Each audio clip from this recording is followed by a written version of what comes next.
วันนี้เราจะมาแนะนำเกี่ยวกับการแก้ไขบินติดหนี้เนาะแต่ตัวนี้อาจจะเป็นโครงสร้างคร่าวๆให้เบิ่งเนาะเพราะเขาก็จะบ่ได้ลองเฮ็ดเบิ่งแล้วแต่ว่าเขาจะเฮ็ดให้เบิ่งว่ามันจะสามารถที่เราต้องมาเข้าตัวอยู่หน้าบ้านนี้เพื่อสิมาเซิร์ชเบิ่งข้อมูลที่ว่าลูกค้าเป็นหนี้แล้วกรณีเขามีแล้วก็แล้วไปแต่อยากให้เห็นรายละเอียดว่ามันมีตัวใดแหน่เนาะเราเข้าไปหน้าบ้านนี้ไปเซิร์ชเบิ่งตัวบินเป็นหนี้หั่นเนาะ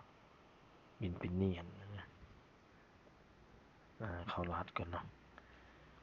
เข้ารหัสตัวนั้นเป็นแอดมินต้องเป็นผู้แอดมินเป็นผู้แก้ไขตัวนี้ เข้ามาแล้วจะมาเซิร์ชดูว่ากรณีว่าเขาจะรู้ว่าบินตัวใดนี่รหัสบินเขาจะเอารหัสบินแหละเลขที่ไปบินนั่นแหละเราอาจจะเข้าว่าตัว3ขีดนี้ก่อน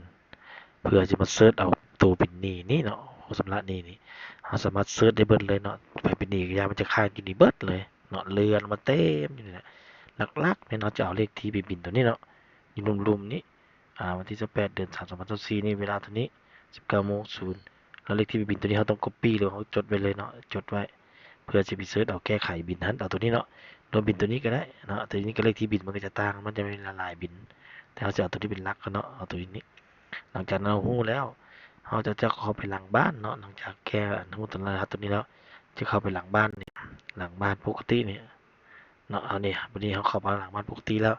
เขาจะมาเล่าเรื่องการอันนี้สมมติเขาจะเบิ่งว่าเป็นหนี้เพราะไม่ไปเป็นหนี้บ่เขาก็สามารถเบิ่งได้เนาะเบิ่งได้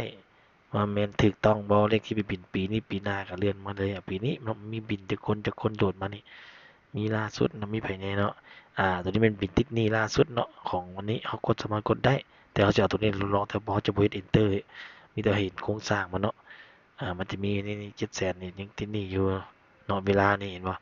รหัสของลูกค้าตัวนี้อาจารย์ตัวนี้เวลาตัวนี้เขาจะมาเว้าเรื่องการลบหนี้บินนี้หรือลบบินนี้เขาลบบินเนาะเขาจะมาเข้าตัวลบบินแล้วเขาเลือกบินที่ต้องการยกเลิกนี่ติ๊กเข้าไปนี้แล้วเขาไป copy เอาตัวที่เขาว่าคิดนี่นะเป็นเลขที่ไปบินเราสำคัญเลขที่ไปบินตัวนี้ที่อยู่นี่แล้วก็ enter มาเพื่อมันจะมันจะขึ้นมาบินตัวนี้เวลาตัวนี้เนาะเวลานี้รหัสของลูกค้าซื้อลูกค้าเป็นหยัง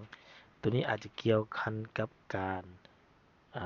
ลูกค้าลบหนี้บางทีมันออกจะไปเอาบางทีมันจะออก2อย่างอาจจะออกรีพอร์ตของมื้อนี้เนี่ยหลายกว่าเพราะว่าเราเฮ็ดมื้อใดมันจะฟ้องมามื้อนั้นแล้วมีการลบหนี้ลบสินนอกอาจจะเป็นบิลมื้อนี้แหละแล้วก็กดตกลงก็ถือว่าแล้วบิลตัวนี้ก็จะหายไปอันนี้แม่นคร่าวๆแต่พวกเรายังบ่เคยเฮ็ดเทื่อเนาะแต่ก็ลองไปเฮ็ดเบิ่งถ้าว่านั่นก็ถือโอเคว่าตัวนี้พวกเราบ่เคยเฮ็ดแนะนำลูกค้าจักเทื่อว่าตัวนี้ก็บ่ได้ถามทีมงานแหน่มีแต่อยากให้ลองไปเฮ็ดเบิ่งครับว่าโอเคทำมาได้แล้วก็ถือว่าต้องแม่นแอดมินอย่างเดียวเนาะ โอเคลองปิดตัวนี้แม่นถือว่าลบออกได้ตัวนี้เรื่องลบได้อินเตอร์ลบได้แล้วแต่บ่ฮู้ว่ารีพอร์ตตัวนี้มันสิออกของมื้อนี้บ่เฮาเฮ็ดมื้อนี้แก้มื้อนี้นี่คือใครคือสำระหนี้แหละมันสำหรับมื้อนี้มันก็ออกมื้อนี้แต่มันจะย้อนหลังไปให้ตัวที่ว่าติดหนี้หั่นว่ามื้อใดมาคืนซื่อเพราะว่าเฮาได้รับเงินมื้อนี้เด้เสร็จแล้วนี่มันเงินติดหนี้เฮายังบ่ได้รับเงินแบบว่ารายรับเฮายังบ่ได้มีแต่ว่ามันอยู่ในบัญชีซื่อบันทึกไว้หั่นตัวนี้สำคัญตัวนี้ย้านลูกค้าหลงเนาะสิประมาณนี้แหละโอเค